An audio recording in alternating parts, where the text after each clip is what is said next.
Do not even think about spending $1 of 2024's budget without asking yourself these questions. Or maybe not spend, allocate, but you get what I'm saying. Welcome back to the Steel Croissant YouTube channel, and if I'm a new face to you, my name's Matt and I'm the Chief Strategy Officer here at the agency. And our goal here is to make your marketing more efficient and effective. And in today's video, we've got some thought-provoking questions to ask yourself before this upcoming year. Right now, a lot of our clients are in budgeting and strategic planning meetings, so it's a good time to ask yourself some of these key questions to make sure you're not missing out on something you should be planning for next year. Because we want to make sure that you're focused on the right things. And today we're going to cover the 21 questions you should be asking yourself before you lock in your strategic plans for next year. Now, I know you're smart and experienced, and I'm not saying that, but I can guarantee you there's going to be at least one of these 21 questions that are going to make you scratch your head and say, oh snap, what are we doing for that? And before we get into question number one, we have a bunch of videos planned to come out between now and the end of the year to make sure that we're going to turn 2024 from a good year to a great year. So if you haven't subscribed to the channel, then I don't know what you're waiting for. This is your sign. The button is like right here.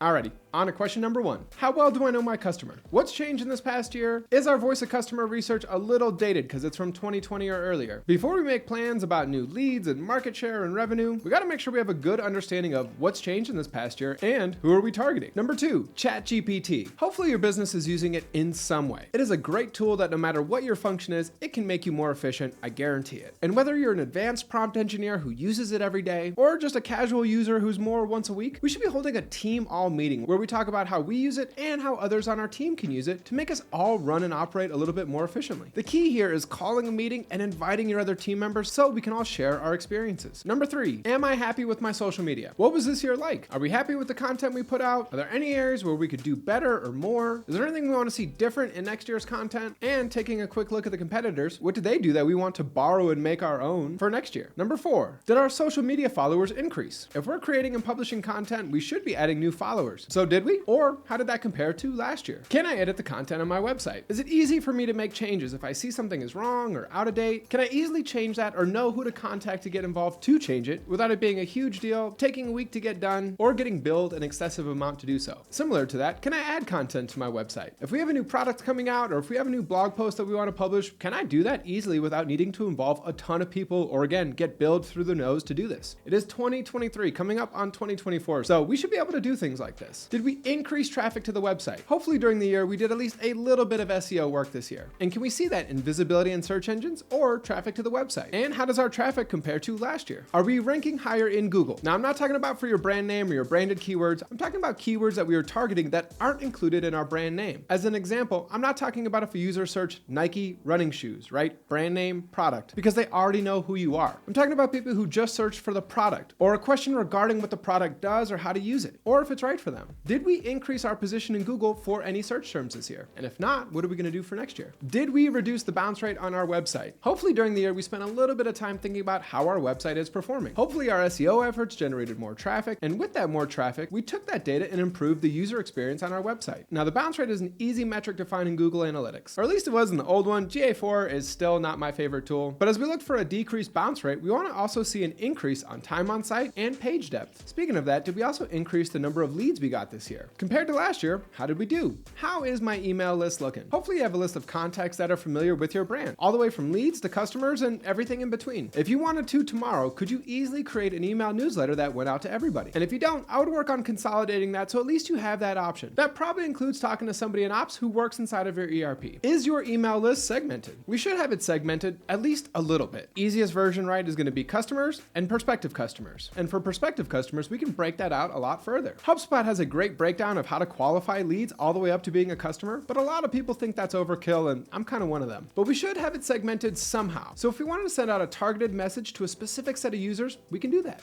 Do we have any email automations in place, and how are those looking? If you don't have any email automations in place, we should think about how to include that for next year. And if you do, now is a great time to look at the open rates, the click-through rates. How do those automated email campaigns or drip campaigns perform? If you go inside of Google Analytics, you should be able to see the traffic to your website from email, which is a great way way to see how your email marketing is performing and driving people back to the website so they can perform an action. When was the last time we spent a half day going through our competitors' websites and social medias? Yeah, this is still work. Casually talking about our competitors and giving them a glance every once in a while is not really studying them. Spend a half day and go through all of their websites, all their social medias, analyze what they're doing, and see if you can predict a little bit about where they're headed, so you could always try to stay one step ahead of them. Perusing the competition is one of my favorite things to do. I'm always trying to get a glimpse at what are they doing, what could we be doing, what do I think is working for them that could work for us, and yeah, it is a rabbit hole, but yeah, time box it, half a day. You should definitely do it between now and the end of October. What content do we have out on the internet or out in the world that is out of date? We cannot have misinformation out there no matter how small the detail is, because eventually that will lead to a bad customer experience. So take inventory on all the content that we have out there and make a list of things that need to get updated and prioritize that so we can start chipping away. Start thinking about the ideal output or the ideal amount of content that you want to publish on a quarterly basis, and then break that down into a schedule so you can start planning for it. This could look like one white paper a quarter, a case study every other month, one blog post a week, automated emails, and an email newsletter that's going out pretty frequently. Do we have a content strategy and the rough bones of a content calendar for next year? The only way to actually produce high quality content is to have a calendar and a schedule that everybody adheres to. Creating content is hard work, and the work does not get done unless we allocate time to get it done. What is our video content, and what does our video content look like for next year? There are so many stats that say video content is where it is at, so hopefully I don't need to convince you of that. I mean, you're watching a video right now. So what videos do we want to make for next year? Are there any that are out of date? And then we have to plan about what that video content strategy looks like. How we like to do it is plan for all of our long form content first, because then our long form content can be repurposed into shorter form content if we spend enough time scripting and planning accordingly. Along with our content calendar, make sure that our video content is woven into this so that we can make sure that we're planning ahead. How do we plan on using influencers next year? And if you're thinking not at all, then I want to challenge that. There are influencers in every industry, period. And if influencers aren't really utilized in your industry, just know that it's a matter of when and not if. Think about the people that you see speaking at conferences or hosting webinars. Those are influencers in your space. So I get it. You may not be using influencers next year, but that should be a conscious decision we're making. If we're saying no to something, I want to make sure that we're intentionally saying no to it and not just forgetting that that opportunity exists. And number 21, my favorite one. This is kind of where strategy comes around. What would turn next year from a good year to a great year? These should be our high-level goals that we can easily communicate to everybody on the team.